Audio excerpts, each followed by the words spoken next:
You're using the word enlightenment. Yes. Now, some people would say there's a lot of stages to or even within enlightenment. Right. Do you see it as something that comes as an event and then essentially someone's got it or hasn't got it, as the case may be? Right.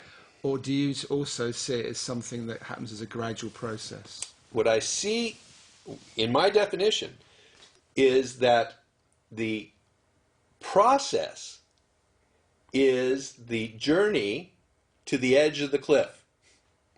Okay. Okay? The final step off the cliff is instant and irrevocable and results in the death of that which was progressing. But in your case, something happened without any journey or without any conscious journey. No. When we talk about this moment of awakening, if you will, in which the seeking awakened in me, that was not enlightenment. Okay, that's the beginning of a journey. That is the beginning of a spiritual journey that we call a spiritual journey. What is understood now is that everything that went before that moment and after that moment was part of the journey. Okay, so was there a particular point in your life you fell off the cliff? Yes, that was some 2 years after I met my guru. Can you Ramesh. talk about that? I can, but there's not a lot to talk about. Falling off a cliff is quite a big business. It is, to the extent that as an event, it is significant to the seeker. I mean, the seeker feels, this is the thing. This is what I'm after. After the event, what is realized is that there truly never was any differentiation.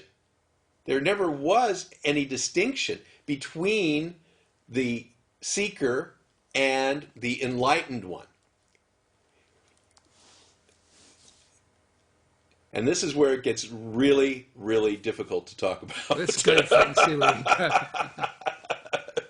Because it all becomes poetry now, and it is spoken as poetry, but it's heard as description, because seekers want to know what it is they're in for. That's true. What am I going to get? What's this all about? What's the payoff on all this? And any description of it is, as I say, poetic, not descriptive. And so I'm really, really hesitant to get too deeply involved in describing something that is not truly describable. What interests me far more, and which is the entire thrust of my teaching, what I call the living teaching, is to bring people into a state of awareness that may precede the falling off the cliff. Okay, let's talk about that. Okay. And this is where one begins to see what one truly is. Now, a metaphor I like to use to talk about this is that of the ocean and the wave. In this metaphor, everything is ocean. And this is consciousness TV, and we often talk of another word for the ocean is consciousness, or source, or God. It means that it is everything. So this ocean is without anything else. There's no land, there's no sky, there's nothing in reference to it. It is everything. So this ocean, when it goes into movement, forms waves. The waves are the manifest universe.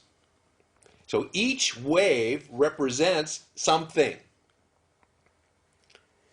be it an atom, a galaxy, a human being, we understand that as a wave. It's something that has a beginning, a duration, and an end. It has dimension, so we can describe it, we can catalog it, we can talk about it. That's what the wave is. It is the building block, if you will, of duality. So, but what is a wave? A wave is only ocean. That's what's crucial in understanding this non-duality. So a wave doesn't think it's separate being a wave.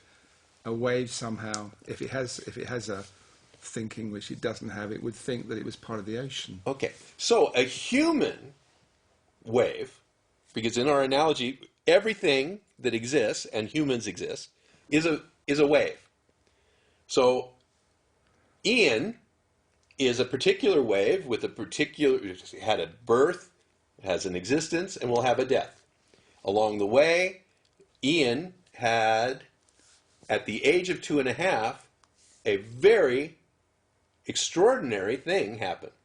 And this is unique to human waves. That Iain, at 2.5, felt, I, Iain, am separate and independent of the ocean.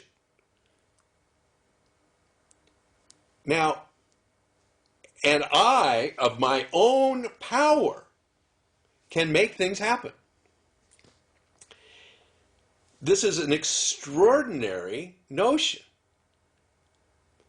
But it's common to human beings. And if you talk to anybody out on the street, they'll say, well, of course you're independent.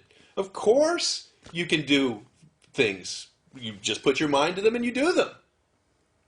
It's never ever questioned, and it's part of our culture, it's part of our law, it's part of our religions. It's everywhere. What we're pointing to in this teaching, what I call the living teaching, is back to this basic question and say, is this true? Is this wave that you are independent of the ocean? Non-duality, which is a blanket term for these kinds of teachings, are pointing to the fact that everything is the ocean. It is so often misinterpreted to mean that all there is ocean, and that the waves are an illusion of some kind. I put forth that the waves are an aspect of the ocean, that they do exist as part of the ocean. And so rather than denying this wave, we're expanding our understanding to include me as the ocean, because I, as the wave, am the ocean.